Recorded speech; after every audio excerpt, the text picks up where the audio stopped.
विश्व के सारे लोग करे जो साथ में मिलकर प्रार्थना, सबका मंगल होगा तब, सबका मंगल होगा तब, बढ़ेगी विश्व की चेतना।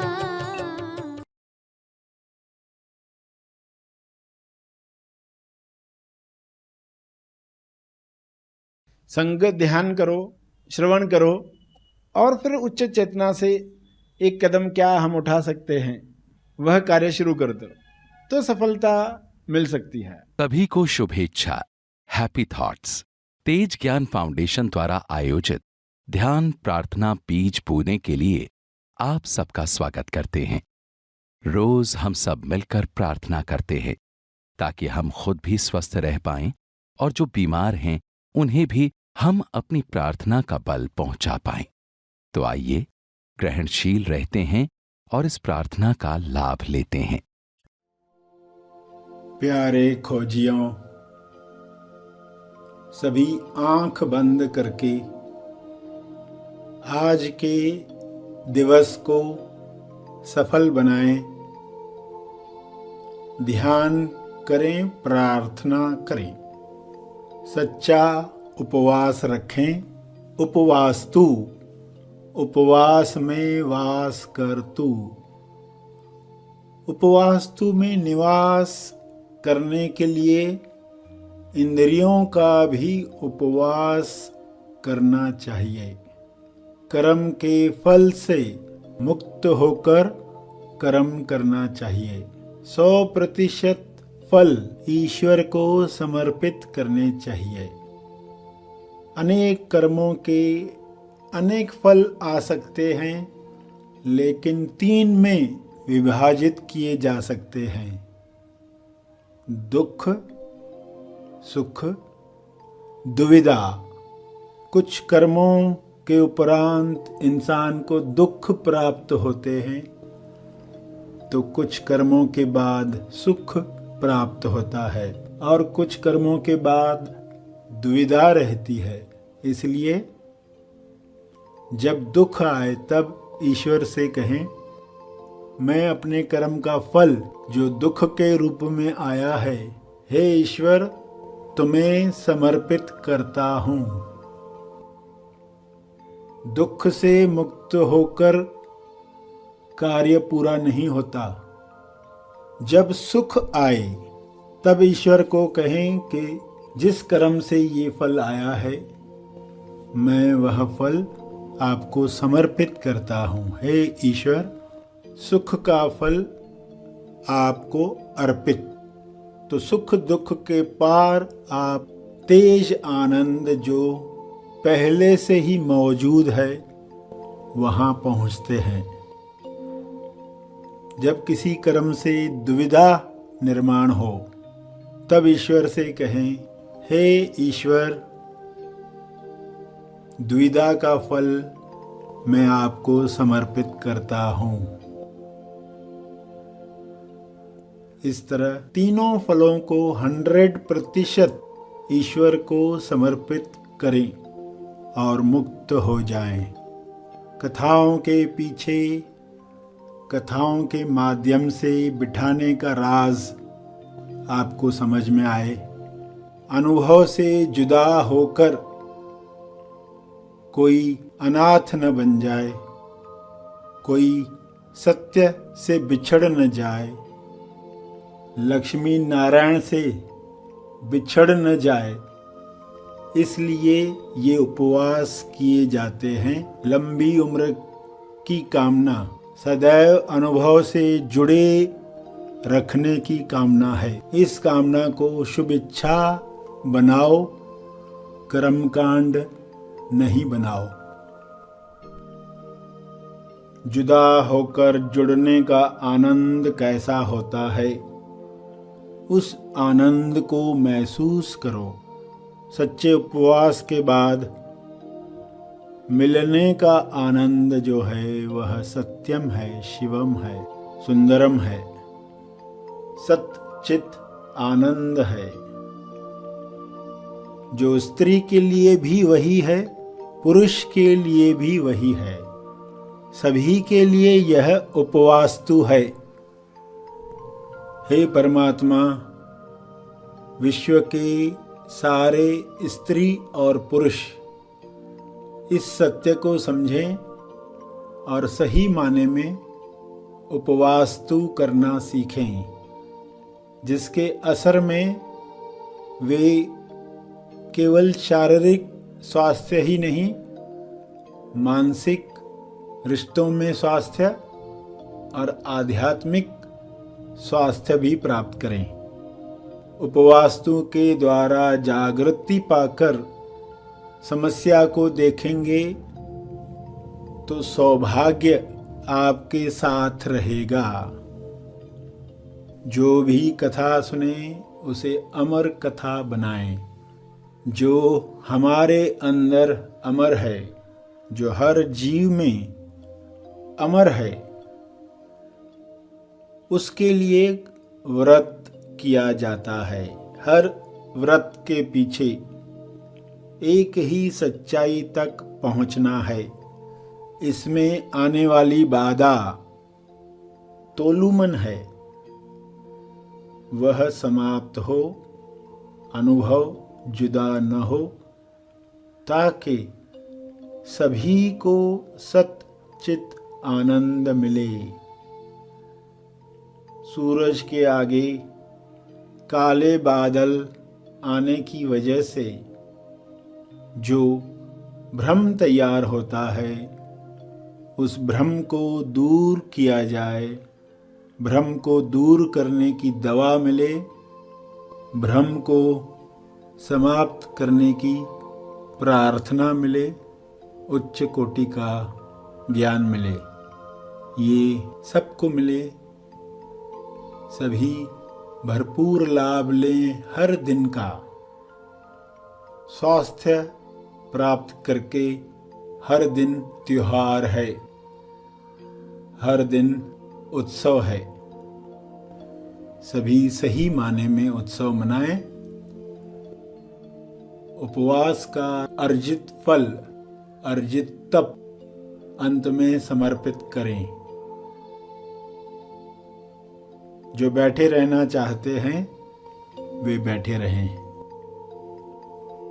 सभी आंखें खोलें।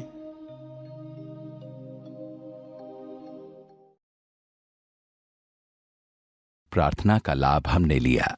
जो और थोड़ा समय बैठ सकते हैं वो अवश्य बैठें, एक चेतना संदेश सुनने के लिए। आइए, सब ग्रहणशील होते हैं। कहानी आत्म साक्षात्कार की, जो मनानी चाहिए केवल स्त्रियों को नहीं, यह पुरुष और स्त्री दोनों के लिए है।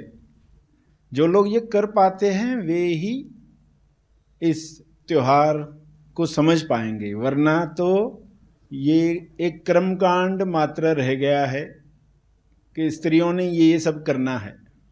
तो जब वे ये कर रहे हैं, उनको एक क्षण भी विचार नहीं आता है कि ये संग ध्यान का समय है, क्यों किसी ने बताया ही नहीं है। उनको लगता है सज धज कर जाना है।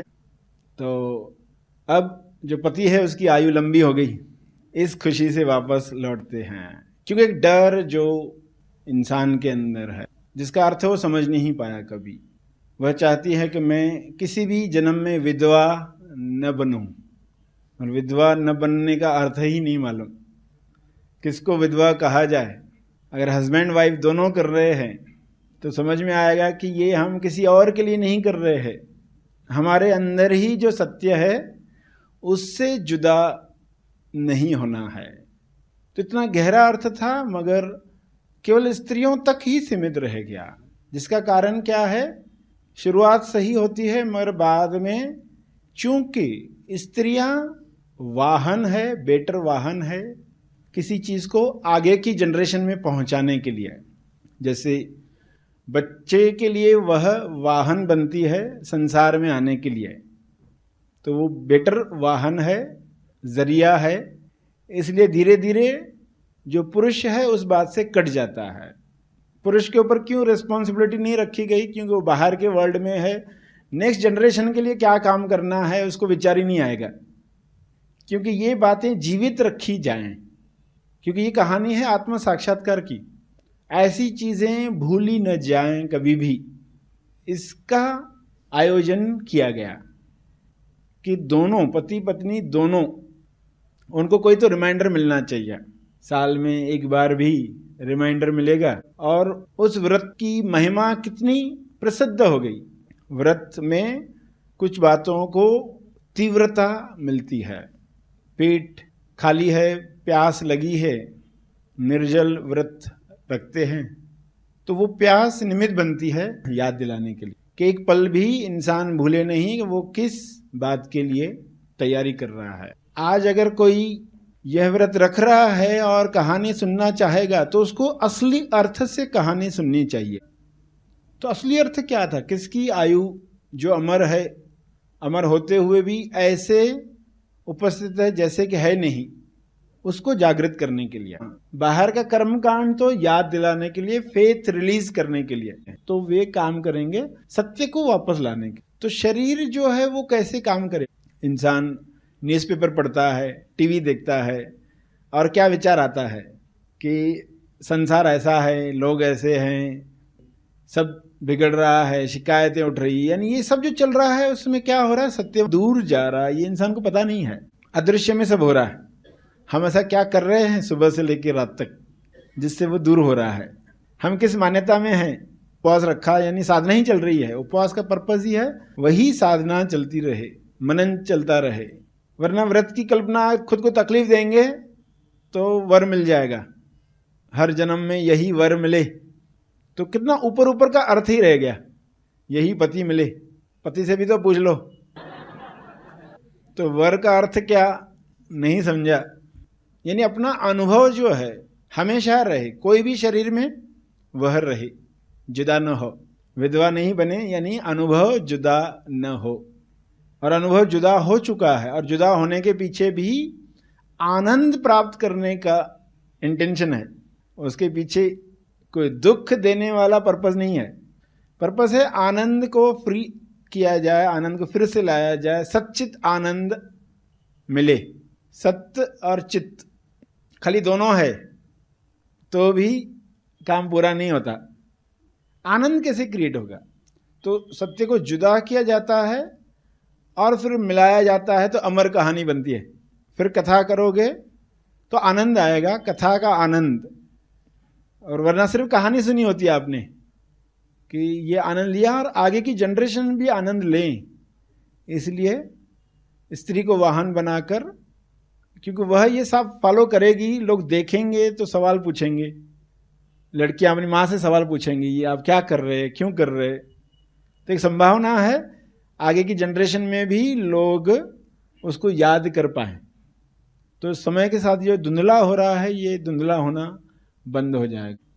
कथा भी हो गई, पूजा भी हो गई, इतना सब आयोजन, इतना सब बताने के पीछे पर्पस आपको समझ में आ रहा है। संग ध्यान करो, श्रवण करो और फिर उच्च चेतना से एक कदम क्या हम उठा सकते हैं वह कार्य शुरू कर दो तो सफलता मिल सकती है। ईश्वर बना इंसान, उसको कहा गया अवतार। भक्त बना भगवान, उसको कहा गया आत्म साक्षात्कार। तो ये आत्म साक्षात्कार की कहानी है। और कैसे हर दिन जो जो मान्यताएं आप पाल रहे हो वो सत्यवान को दूर ले जा रही हैं। समस्याएं जो दिख रही है वो हम कहाँ से देख रहे हैं, वो खुद को याद दिलाना आवश्यक है। तो जागृत होने का महत्व समझ में आएगा। और सूरज के आगे काले बादल आपको दुख नहीं देंगे। नकारात्मक विचार आ गए तो वे आपको दुख नहीं देंगे। ये बादल आए हैं तो याद दिला रहे हैं आप कौन हो, और ये बादल आपके आनंद के लिए आए हैं, ये आनंद देने वाले हैं। तो उपवास ने रंग लाया, मगर लोग खाली उपवास कर रहे हैं और वह भी जल्दी जल्दी पूजा खत्म करके खाना खा लेना है। तो लोग ये करते जा रहे हैं, मगर आप जान रहे हैं अब एक तो स्त्री या MSY का महत्व समझ में आया कि वो वाहन बन सकती है, तो फिर यह खूबसूरती क्या बन गई, रुकावट बन गई। लोगों को लगा ये स्त्रियों के लिए त्यौहार है, पुरुषों को लगा ये हमारे लिए है ही नहीं। तो ये बड़ी मान्यता जो सामने आई उसको दूर करके आप कार्य करेंगे। तो सभी मनन करेंगे 2 मिनट और मनन करते जाएं। आज जो कुछ सुना उसमें से क्या शिफ्टिंग मिली है, उससे क्या आनंद क्रिएट हो रहा है, सच्चित आनंद।